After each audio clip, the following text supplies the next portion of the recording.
We thought that Donald Trump could be very erratic in the selections that he made. We joked in the summer that he would be naming a lot of his golf course managers to run agencies. But actually, he is appointing the most consistently ideologically conservative, rigid cabinet that I can think of in my lifetime, other than Ronald Reagan.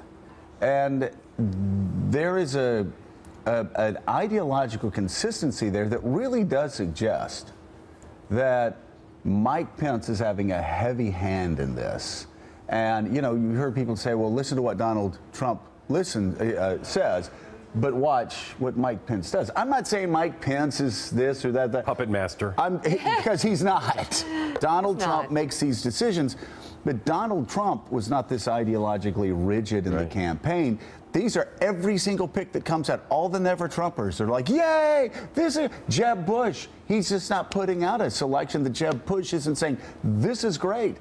I guess I'm so surprised. This is so traditionally right-wing Republican that every one of these selections could have been made by Ted Cruz. Moments ago, they announced officially that the Attorney General of Oklahoma, Mr. Pruitt, is going to be nominated to be head of EPA, and in Jeff Sessions, those two alone, you know, not just Ted Cruz. You can imagine they're as conservative, ideologically conservative choices as possible you could make.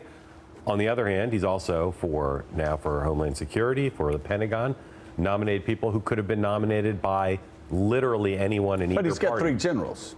He's got three generals and a lot of ideologues. But I think you could make an argument this is more conservative than Reagan's cabinet. There's not a Jim Baker. There's not a Don Regan. People who are a little bit more moderate, a little bit more centrist. I think these are people who are really, the headline in the Washington Post today that this new nominee is suing the EPA and is now going to be in charge of it. I was thinking about, James Watt, obviously very rigidly conservative. You also, of course, Ed Meese caught a lot of guff. But you are right, though. You did have the James Bakers in there and the Schultzes. I'm not sure Ed Meese was more conservative than Jeff Sessions.